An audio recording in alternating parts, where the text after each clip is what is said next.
So the big question is this: how do small business owners like us grow our leadership, develop our teams, and scale our business in a way that allows us to get our products and services out to the world, yet still remain profitable? That is the question, and this podcast will give you the answers. I'm Bradley Hamner, and this is the Club Capital Leadership Podcast. Hey, before we get into today's episode, did you know that Club Capital is the largest accounting and advisory firm for insurance agency owners in the country, providing monthly accounting, CFO services, and tax preparation? Check them out at club.capital. Welcome to another episode of the Club Capital Leadership Podcast. My name is Bradley Hamner, your host. On today's episode, we have Mike Goldman. He's a leadership team coach and #1 bestselling author of Breakthrough Leadership Team and Performance Breakthrough. He speaks internationally to groups of business leaders such as YPO and EO. And during his 30-year coaching and consulting career, he's worked with clients like Disney, Verizon, Chanel, Polo. He's been in Forbes, Fast Company. My goodness, he has got a wealth of experience. You know, this podcast is the Club Capital Leadership Podcast, and we dive into all things leadership. If you're leading a team and you want to increase and become a better leader as we go into 2023, this podcast is for you. I enjoyed this conversation with Mike. Without further ado, here's my great chat with Mike Goldman. Have you ever tried online marketing before and weren't sure if it was working? Maybe your rep talked about all the impressive features and stats and said things were going great, but you didn't know how all that tied into raw new policies written. Well, that's not the case with DirectClicks. DirectClicks is the premier Google Ads and SEO option exclusively for State Farm agents. Why?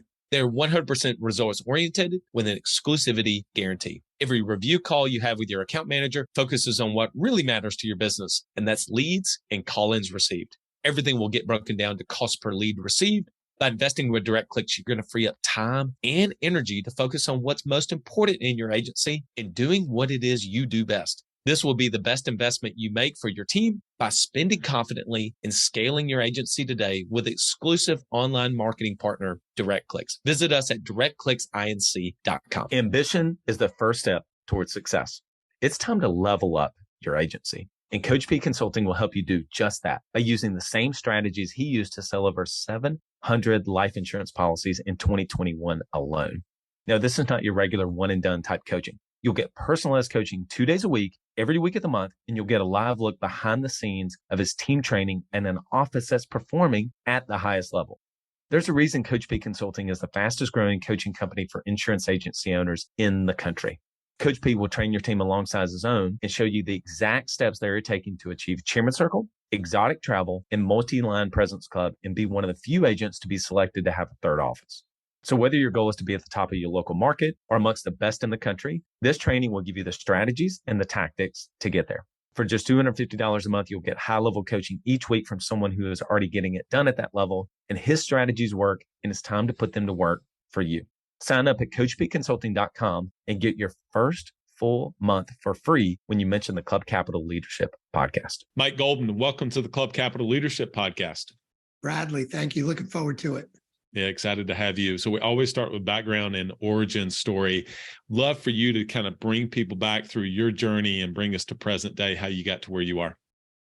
Yeah, I've had about a 35 plus year career. So I'll keep it high level or it'll take us a long time. But the first half of my career right out of college, I went to work for some big management consulting companies, Accenture, if you're familiar with them, before they were called Accenture. That's how long ago it was, in a company called Deloitte. So half my career was working as a management consultant with Fortune 500 companies, traveling all over the country, doing that kind of work. And then right at about 40 years old, I said, I need to take a shot. I'm tired of doing what I'm doing. I started losing some of the passion about it. So took a shot, started my own business, which was at the time, it was a franchise office of a staffing and recruiting firm. Miserable failure for about 3 years, dug me and my family a pretty deep financial hole, but learned a ton.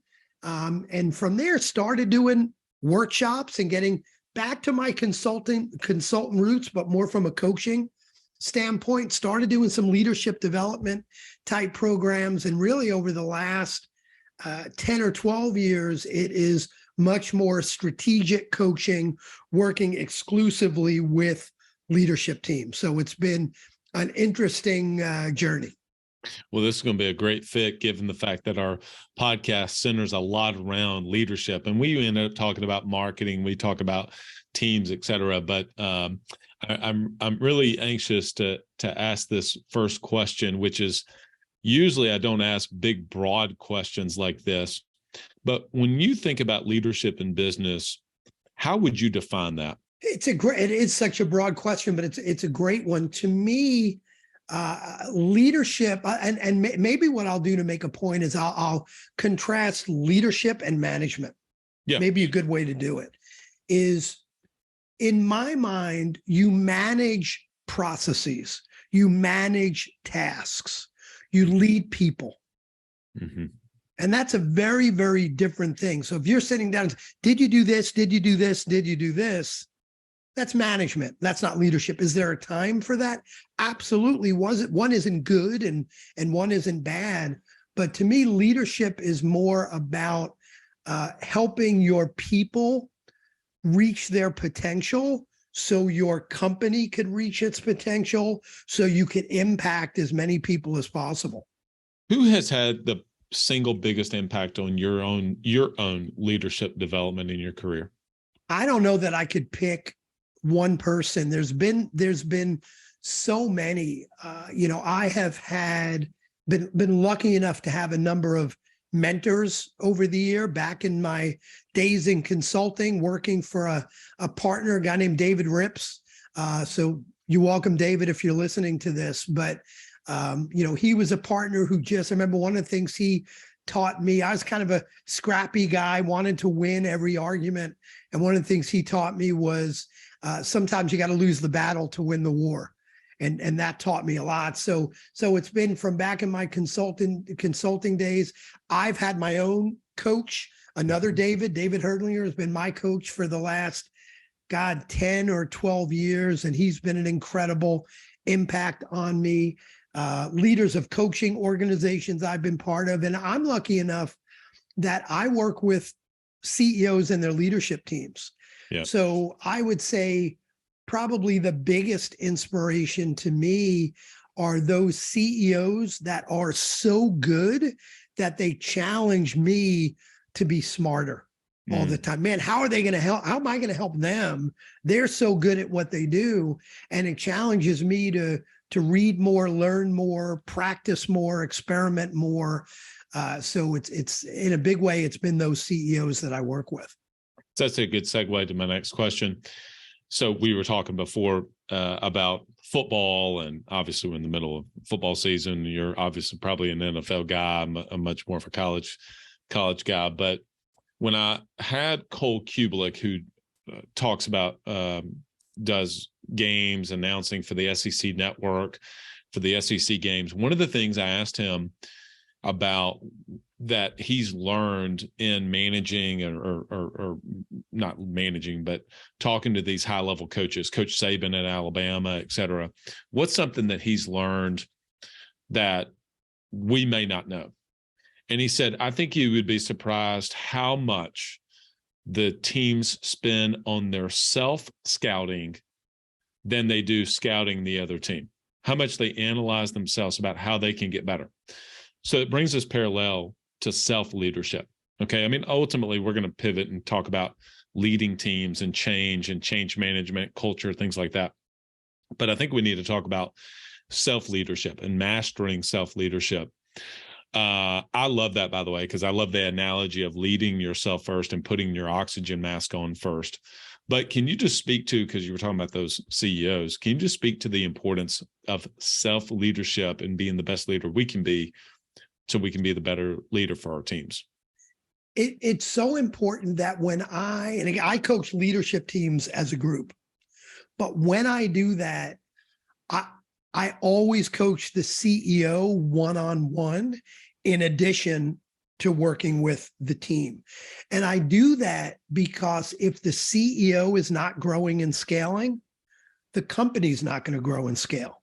Mm-hmm. So it's critical that the CEO is coming. In fact, when I'm talking to a prospective client, if I sense that the CEO is not coachable, and there are ways to figure that out.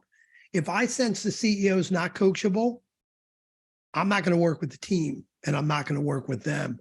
So it's really, really important. And getting into a little bit deeper as to what we even mean by self-leadership, I tend to break it down into three things. One, and we could dive into these if you'd like, but I'll keep them high level for the moment. One is self-leadership is about focus. How can you manage your focus when everything starts with focus? It doesn't start with an action, doesn't even start with a feeling. It starts with how or what you're focused on. That drives the feeling drives action, the action drives our results. So first and foremost, I believe self-leadership is about the ability to be proactive and shift or switch from a disempowering focus to an empowering focus. So one is it's about focus. If you can't proactively manage your focus, man, good luck. So one is focus. Two, I call fire. And fire is about, I call it finding that next dragon to slay. How do you keep that fire in your belly to conquer something maybe you're afraid to conquer or climb to the top of that mountain? So to me, self-leadership is focus, it's fire. And lastly, we talk a lot about, I talk to my leaders a lot about being good coaches to their people. But the first thing you need to be is, as a leader, really at any level, is you need to be coachable. Yeah. So part of self-leadership, so it's focus, it's fire, and it's coachability. That's really good. I mean, you mentioned it. I've said that on the podcast many times, never trust a coach who doesn't have a coach. I mean, if you're getting coaching and you're a leader listening to this and you're going to interview or talk to, ask the person that you're considering being a coach to you who their coach is. And if they say they don't have one right now, sayonara. So your willingness to say, no, here's my coach. He's been my coach for 10 or 12 years, because you've got to be able to embody what it is you're wanting your clients to be able to do, which is to be coachable, right? To be coachable and to learn. I love all of those: focus, fire, and being coachable. And I really love the fire, finding the next dragon to slay. But I do want to ask something around that, because you actually mentioned it, climbing to the top of the mountain. And yet we get to the top of the mountain, and what's the balance between looking around and finding the next taller mountain to go climb, but at the same time appreciating the journey that we just went on? You understand the dichotomy of it's such a great question. And I actually, in one of my keynotes, I tell a story, and I'll shorten it for now, but I tell a story about how, I've already mentioned I had that failure of a staffing and recruiting business, dug a financial hole, took me a while to get out. And I remember I had, as shallow as this sounds, it is shallow, I had hooked up, a symbol of success was having a nice car. And I was driving a piece of crap, and I want, and I finally get to the point, I'm paying my bills, dug out of that hole, and I order my first BMW, and I'm super excited. I've accomplished this. I'm going to pick up this luxury car, and I pick up the car and I drive away from the dealer, and I felt like this 500-pound weight pounced on my neck, felt depression like I don't think I've ever felt before.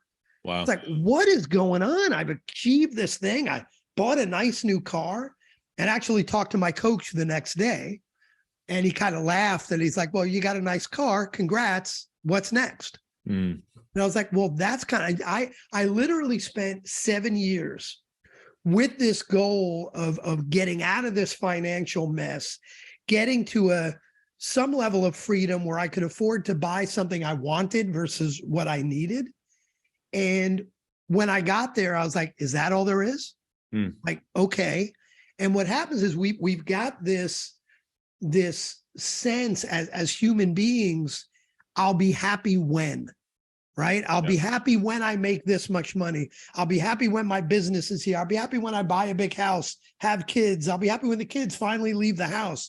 It's always, I'll be happy when, and that when never happens, because as you get closer to that goal, as I get, what I loved was the progression towards being able to buy the nice car. Yep. Was an amazing feeling. Yeah. But what happens when we hit that goal is we raise the bar. I had a BMW 3 Series. As soon as I bought the car, I'm like, man, I need to get the 5 Series, man, a 3 Series. What is that? And there's nothing wrong with that, right? Yep. The reason why I've been able to get my business where it is today, the reason why I'm able to help my clients get where they want to go is because they keep raising the bar. Nothing wrong with raising the bar, but we've got to learn to enjoy the journey.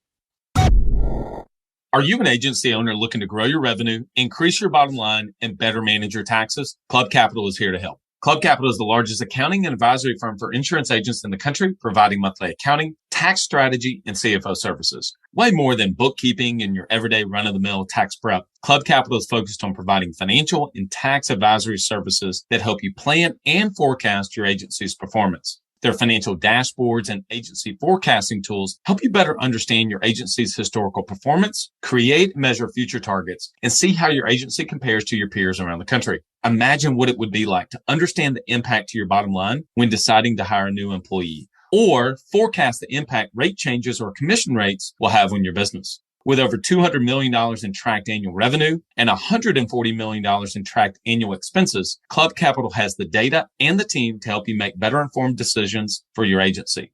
They will help you turn that back office stress into the backbone of your agency's success by giving you the tools to take your agency and your leadership to the next level. Visit club.capital today to book a solution overview with one of our business consultants. Club Capital, way more than a CPA firm. Yep. We've got to stop saying I'll be happy when and figure out how to be happy now during the journey. And then, keep raising the bar. That's good as long as you're not relying on hitting that goal to make you happy. You and I are so locked in on this. Every goal that I've set out or target is like the horizon. It just moves with me. It just moves with me. And what ends up happening is if I don't actually enjoy the process of going towards it, then I'll never be satisfied. If I can get to 20,000 a month, I'll be happy. Get to 20,000 a month. If I can get to 40,000 a month, it's just 40,000. If I can get there, if I can get to $1 million a year business, I'm going to be happy. And it just continues to push forward. And end up, if you don't turn around and look backwards and see how far you've come and see the journey and who you've become along the way, you're going to be constantly feeling like you're underperforming. And I'll be happy when this happens, and I'm never happy. As a matter of fact, it actually sometimes you have the BMW feeling of like, this is not how I was supposed to feel. I'm a golfer. I remember years ago in the height of Tiger's prime, he got knocked off number one in the world just a couple times. And one of them was by David Duval. I don't know if you're a golfer, but he got knocked off by David Duval. And Duval, from that point, when he became number one in the world, he won the British Open, he started a tumble. And he realized what everything I was building towards was to get here. And now that I'm here, he had nothing else to shoot for. It's like he accomplished everything, and his career never, was resurrected. From that perspective, I have to ask. Talked about in your book, which we'll get to in just a second. You talk about what's called the locus of control, and and as leaders, oftentimes, whether it's a big organization or even a small business, we can death grip, like white grip the business as much as anything. Can you just talk about that? Yeah, locus of control is an interesting concept, and locus is just a fancy word for center or point. You can have an internal locus of control or an external locus of control. External locus of control says the world happens to me. My business is where it is today because COVID hit, because it's so hard to find good people, because of government regulations, because of any number of things that are outside of my control. As long as you have an external locus of control, as long as the problem is out there, you're not fixing it. An internal locus of control says, I happen to the world.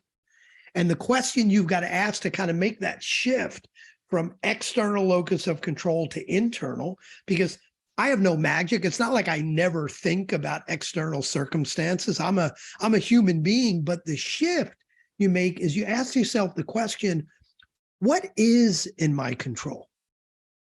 And when you ask that question, what is in my control? All of a sudden you say, well, I can't control whether there's going to be a recession, but I can certainly control how I react to it.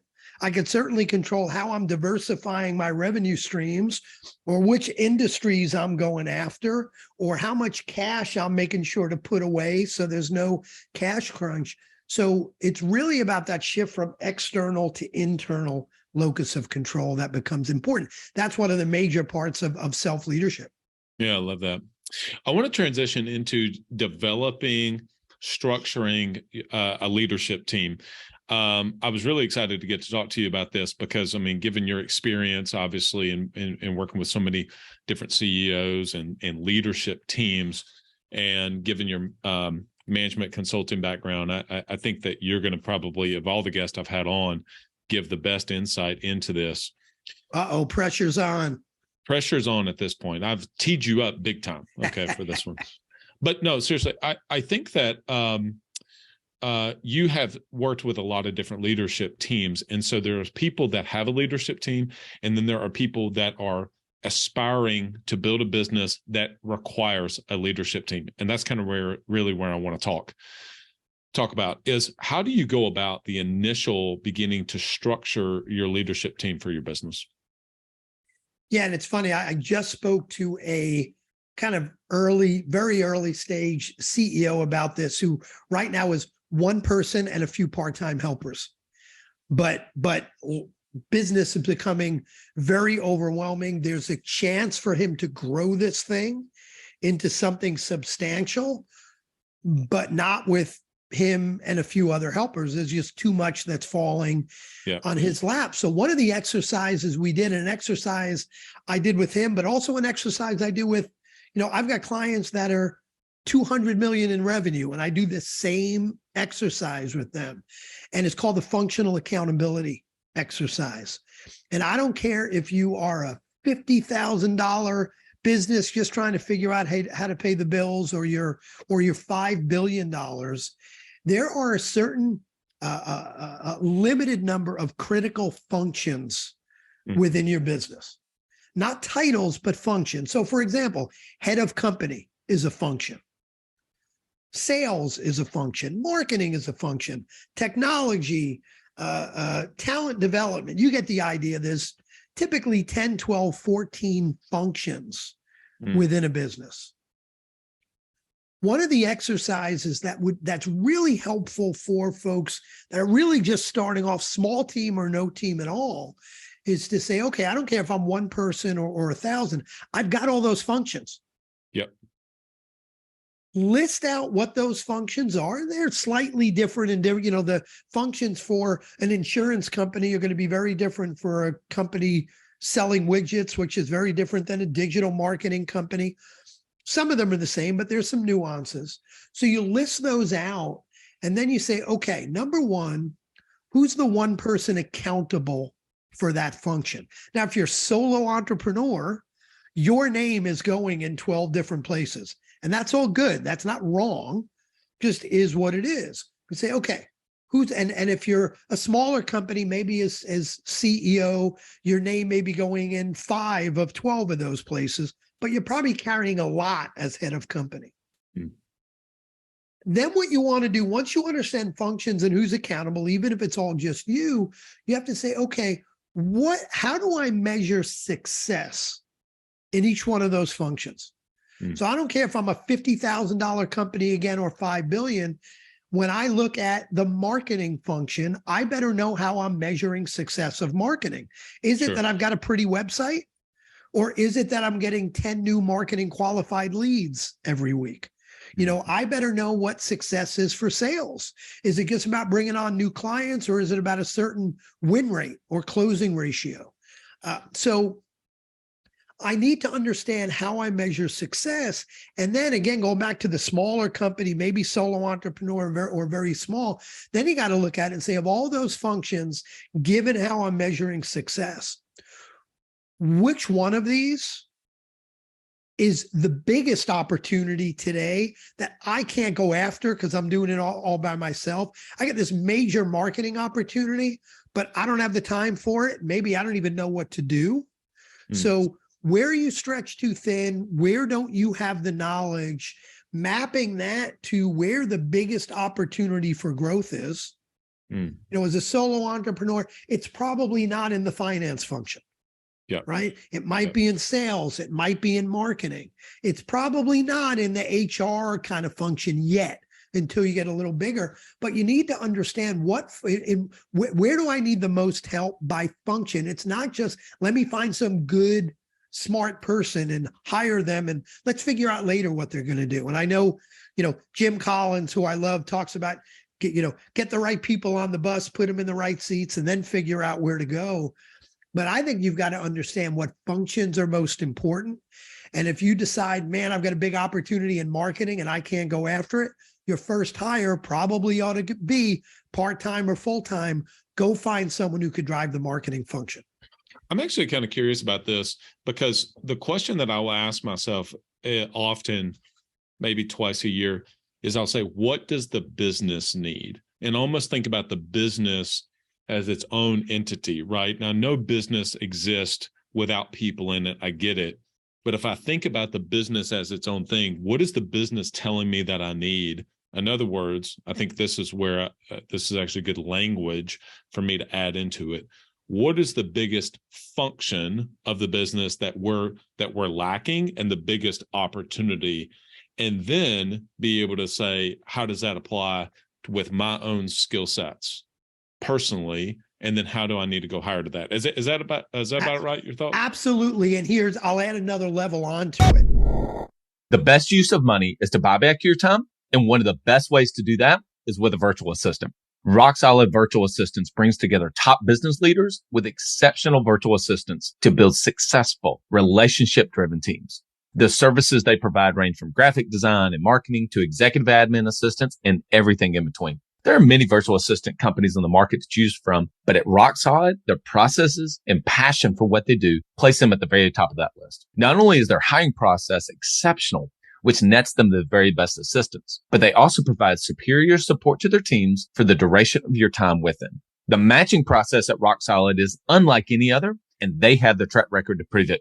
Their hands-on approach has proven to increase the success rate of their teams exponentially. So if you're looking to build a rock-solid team for your business, reach out to Tracy and the team for a no-pressure discovery call at rocksolidassistance.com. They value your success as if it were their own, because it is. You're absolutely right. The level I'll add onto it is, I talk about proactively structuring the team. So looking at functional accountability is kind of like saying, where is it today? Where is it today? Where are our holes? That's somewhat proactive. But what I do with my clients is I actually have them create a 12-quarter forecast for the business.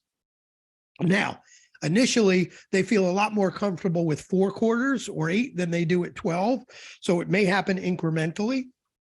But I want them to go out 4, 8, 12 quarters, not just revenue and profit, but in order to do that, how many more customers do we need? How many more widgets do we need to make? How many, what does our average sale need to look like? Some numbers that are non-financials that may drive, hey, if we're at that point, if we're going to be working with this many clients, you know what? If 4 quarters from now, to hit our goals, we need to be up at 100 clients. As head of company, I can't play this head of service role anymore. I'm going to need someone to service those clients. Or if I know I need to close X number of deals, you know what? Right now, I've got a head of sales and marketing, 3 quarters out.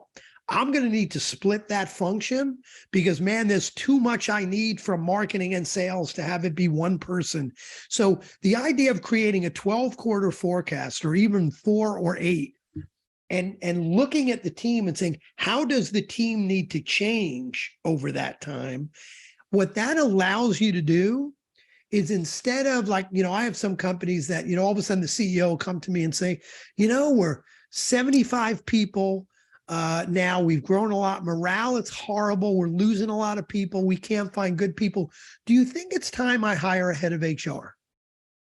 It's like, well, if you're asking that question, you're too late. Like, let's fix it, but you're too late. I want to help my clients. I want folks on listening to this podcast to say, I want to be able to project out 6, 12, 18, 24 months from now.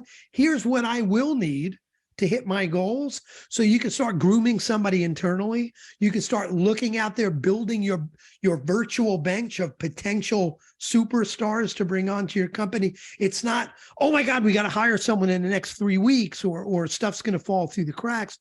No, you want to hire slow and find the right people. So let's be proactive as opposed to reactive. I'm sure you're familiar with Cameron Herold's work when he wrote Vivid Vision.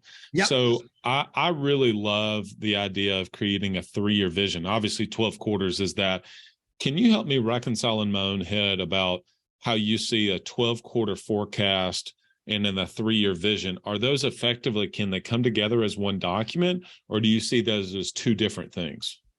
They ought to align with each other, but I believe they're very different documents. Okay. The 12-quarter plan is something that you put on a spreadsheet. It's a bunch of numbers. It's important. They're targets. They help when you're going to be stretched too thin in certain areas, but they're numbers. The Vivid Vision is, I think, if you do it right, and I'm a Cameron Herold fan, if you do it right, it's not about the numbers. The numbers may be there. You might say the Vivid Vision is 3 years from now, we're a $50 million company. That may be part of it. But the Vivid Vision, I think, is more, what does this place look like, feel like, smell like? When I walk through the halls, what do I see happening in the conference room? And now it's not like people aren't really walking through halls much anymore. So maybe when I get on Zoom with the team, what does it look like? But I think the Vivid Vision is more, what do things look like? What do they feel like? What kind of environment have we created? Not so much about the numbers. I think both of those things are critically important. Okay, that makes sense. So then the word that also kind of came up in my mind was thinking about, with the 12-quarter forecast, triggers. When we hit this number of customers, we're going to need to hire 2 additional client success managers, as an example, or account managers. Or at 200 customers, we're going to need an account manager or a sales manager or something like that, that we forecasted ahead of time. At this many customers, we're going to be this much in revenue, which means we're going to need this, back to what you said earlier, function in the business because of how many people can be managed. Is that right? That's absolutely right. And when you first do that, you're not going to be very accurate, right? Your numbers are not going to be very accurate, and your triggers are not going to be very accurate either. We thought each service rep was able to handle some number of clients, but we realized we can handle more than that, or we can handle less than that. So initially, it might be frustrating because the numbers aren't going to be accurate, the triggers aren't accurate. But as you do this kind of quarter after quarter, make it a rolling 12 quarters, you're going to get smarter quarter after quarter. And man, it's going to be amazing how eventually you've got a plan and you know how to make that plan happen, as opposed to creating a plan and crossing your fingers and hoping it happens. Yeah. Yeah. We could end up having the whole conversation around this, because I actually really geek out about this kind of stuff. I really like the whole idea of forecasting and planning ahead, and then effectively reverse engineering everything off of that. And then how do you get alignment within the entire company? So the company is like, okay, we know where we're going. This is our plan to be able to get there. We don't know if it's probably not going to play out exactly like this, but this is what we're going to do. In fact, actually, at the time that we're recording this and the time that this podcast will drop, people are going to start turning their attention to 2023. Okay. So I did want to ask you a question around building a plan, a business plan, an annual plan that actually works. And so people will do offsites and they'll bring a coach. They'll bring a coach in like you, and we spend the whole day and we get alignment with all that. But then there are plans that just end up on a bookshelf, basically, right? And it was just effectively, it was a good day, but it wasn't it never ended up actually being something that we could actually execute upon. What are the things that you've seen and the things that you do with your clients to actually build an annual business plan that works versus one that doesn't? I guess I'll say something maybe provocative. An annual plan doesn't work. Yeah.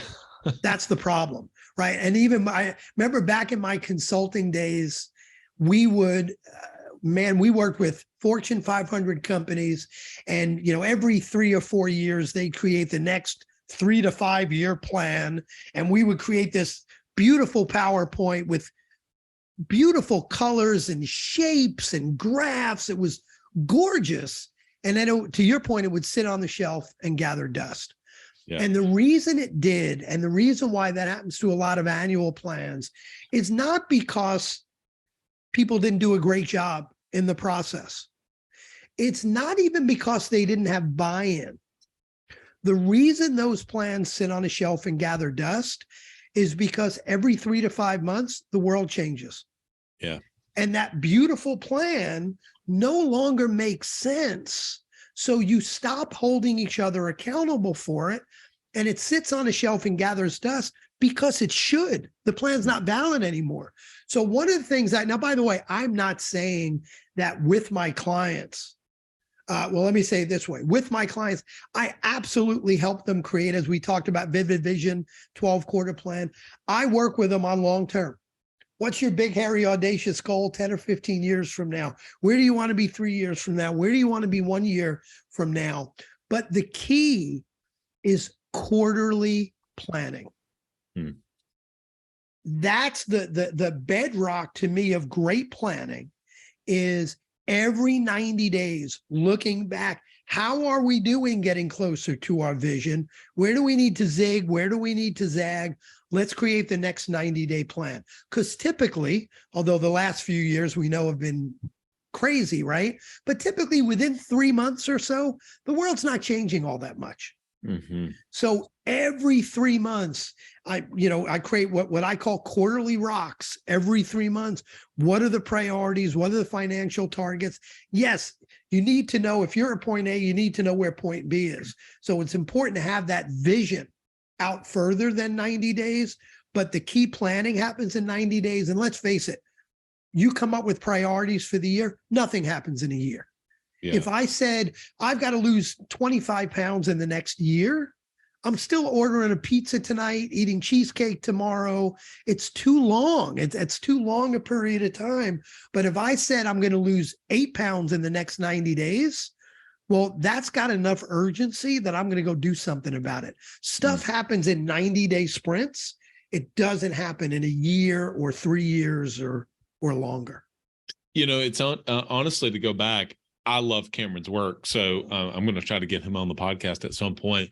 But it really is almost an oxymoron, given the fact that you say vivid vision, because a 3-year vision out, which is roughly the amount of time that he recommends, it's impossible to be completely vivid with exactly what's going to be happening in the world. Now, you can say, this is how I want things to look and feel, et cetera, like you were mentioning.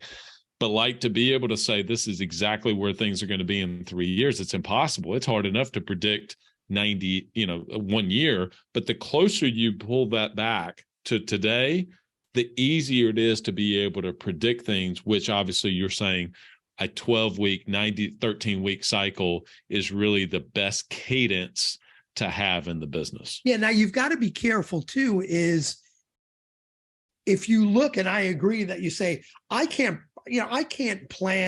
create a vision for 3 years that's going to be crazy accurate. I don't know what's going to go on in the world. Who knows? That doesn't mean don't create the vision. Yeah. Right. Yeah. That means create that vision, because you still need that you still need to challenge yourself and your team to greatness and create some vision that people could be, that your leadership team ought to be evangelists of that vision. But to assume it's going to be perfect, and we know right now the 347 steps we've got to take to reach that 3-year vision, that's insanity. That you can't do. But you also can't do the opposite and say, we're not going to create a 3-year vision or even a 1 year. We're just going to look 90 days at a time with blinders on. Well, now you're way too tactical. All I'm worried about is the next 90 days. So I think you need that balance of both, but you got to be realistic and say where stuff really happens is 90 days. So that's going to be the anchor of our planning, is those 90-day sprints. All right, I love this. So then now we're going to kind of bring it home. So we've talked about obviously leadership, self-leadership, developing of the leadership team, kind of beginning to put together a 12-quarter forecast, how that reconciles with a 3-year vivid vision, as Cameron Harold mentions. And then we talked about a little bit annual plans, but really having a 90-day quarterly cycle, setting those 3 to 7 rocks. Where does it go then with discipline? Because we got a plan. We even said for 90 days. Can we talk about just the execution needed? And I think you actually talk about in your book 3 disciplines of execution. That becomes so important because it's not that hard to come up with a plan. It's not that hard to come up with a good plan. It's really hard to hold people to their commitments and hold yourself to your commitment to execute on that plan. So the 3 disciplines that I've seen that really make the difference is, number 1, it's about aligning around priorities. And I'll push back a little bit on one thing you said a minute ago with the quarterly priorities, or what I call the quarterly rocks. You said 3 to 7. I don't let my clients go beyond 5. I think if you got more than 5, it's like if everything's a priority, nothing's a priority. I love to try to keep my clients to 3. And if they need to go to 5, I'll let them get there, but I really push. But number 1, it's aligning around priorities, a small number of priorities that are most important, that are about working on the business, not just in the business. What are we going to do to improve the business? So number 1 discipline is aligning that leadership team around a small number of priorities, and then being able to cascade that down through the organization. That's first discipline. Second discipline, I call measure what matters. Second discipline is being really clear how we're going to measure success. I mentioned it earlier when I talked about functional accountability. How do you measure success of marketing? How do you measure success of sales? How do you measure success on the P&L? How do you measure success of a priority? How do we know the priority is getting done? So having a way to turn things into a little bit more science than art, and understanding. I love when I see dashboards with red, yellow, green, right? Tell me where we are. Green means success, red means we're failing, and yellow is somewhere, in the danger zone. So that second discipline is having the right measures, the right key performance indicators, those measures of success. And then the third, and without this third, the first 2 don't work. The third one I call the planning and communication rhythm. So it's a set of it's a planning framework and a set of meetings around annual planning, quarterly planning, monthly check-in and education sessions, weekly accountability sessions, daily huddles. You need that rhythm, because without that rhythm of meetings, how do you hold people accountable for what they said they were going to do? Without that rhythm in place, if years ago, before I had this framework really down and understanding it, I would work with a client and do their quarterly planning. Then I'd come in the next quarter and help them with the next quarter's quarterly planning. And when I asked them how they did on the priorities from last quarter, it was as if they hadn't talked about it since I met with them last. They did a great job, and then it gathered dust, right? So that daily, weekly, monthly, quarterly, annual rhythm of planning becomes real important. So there's 3 disciplines: aligning around priorities, measuring those things that matter, and having a consistent planning and communication rhythm. I love that. It's so easy to get caught up in the day-to-day, the whirlwind of the business, because I don't think anybody says, oh, we're just going to go do this exercise and waste everybody's time. They don't do that. But if you don't pull the planning process into the day-to-day, the week to week, it's just going to fall out. It's just going to lose all of the momentum that you had from the planning session.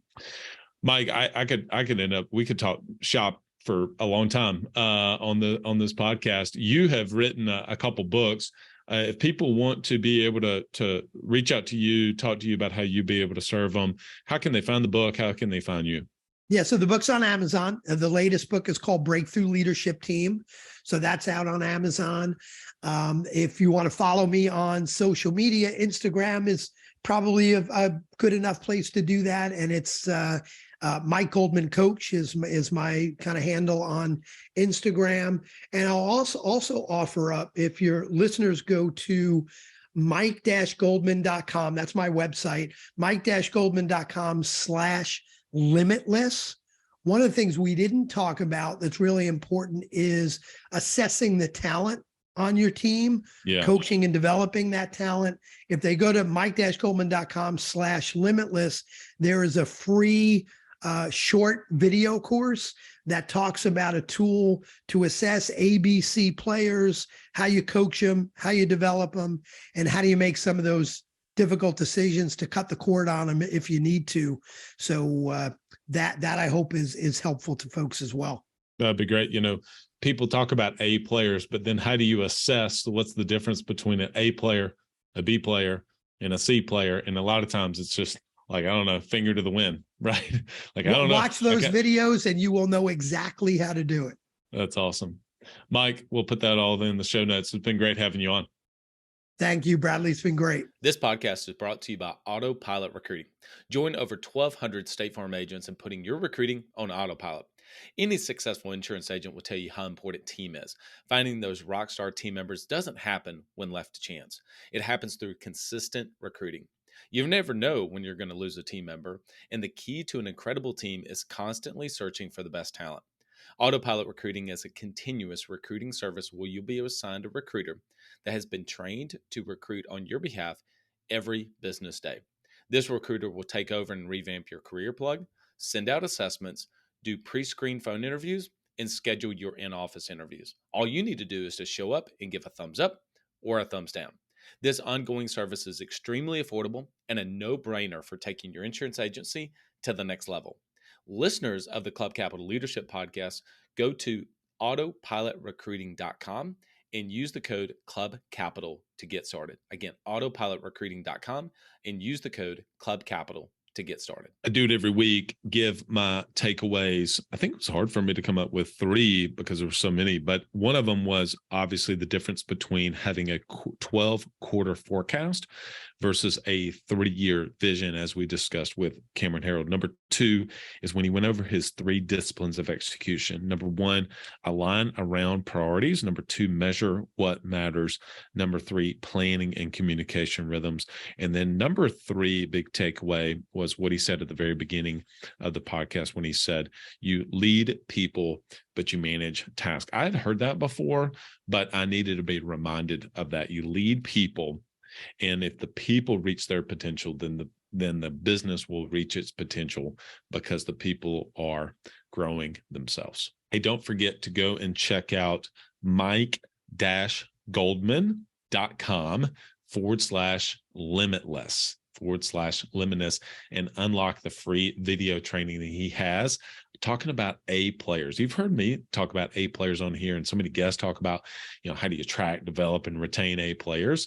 Well, how do you know the difference in an A versus a B versus a C? So make sure you go and check out his free video training. Go to mike-goldman.com/limitless. A big shout out to our podcast sponsors, Direct Clicks, Club Capital, Autopilot Recruiting, and Coach P Consulting. As you're starting to go into 2023, you know that you need to be able to find a great team. Maybe you're ready to go to the next level and develop a more robust sales organization, you need to be able to have quality candidates, and doing it on a regular basis is key. You never know when that A player is going to actually be searching, and you want to make sure that you're out there on a regular basis. Go to autopilotrecruiting.com and use the code Club Capital to get started. You also know the importance of developing and pouring into your team. They are the biggest asset of your small business. You know that. And you know that you need to not only find A players, but you got to develop them. Like, you got to get 5-star talent if you're a college football team. But once they're on campus, you got to continue to develop them. They're not fully developed. Same thing with you and your organization. Go to coachpaconsulting.com and work with David. He is getting it done at the highest level. He's going to give you a peek behind the scenes of what they are doing with his team and with him twice a week, Tuesdays and Thursdays, for $250 a month. Don't believe me? Why don't you give him a try? Mention the Club Capital Leadership Podcast, and he'll give you your entire first month off. Many of you are starting to think about your 2023 plans, and marketing being a big part of that. How am I going to show up online? That people have said, you are what Google says you are. And you want your business to be able to show up online, but you know exactly how to do that through SEO or pay-per-click. Go and reach out to our friends at directclicks.inc.com. We did talk to Mike around kind of the management of cash in the business, but do you know whether or not you can afford to bring on 1, 2, or 3 new sales team members? What about an account manager, somebody in customer service? What about a marketing assistant? What about an executive assistant for you? Well, you be able to have all of those decisions at your, you'll have the numbers to be able to make those kind of decisions if you work with Club Capital. So go to club.capital, book a no obligation demo. Now's the perfect time as we finish out 2022, going into 2023, to be able to get control of your finances so you can make better decisions. Go to club.capital. All right, everyone. I really enjoyed that conversation with Mike. He was awesome. Until next episode, lead well. So the big question is this: how do small business owners like us grow our leadership, develop our teams, and scale our business in a way that allows us to get our products and services out to the world, yet still remain profitable? That is the question, and this podcast will give you the answers. I'm Bradley Hamner, and this is the Club Capital Leadership Podcast. Hey, before we get into today's episode, did you know that Club Capital is the largest accounting and advisory firm for insurance agency owners in the country, providing monthly accounting, CFO services, and tax preparation? Check them out at club.capital.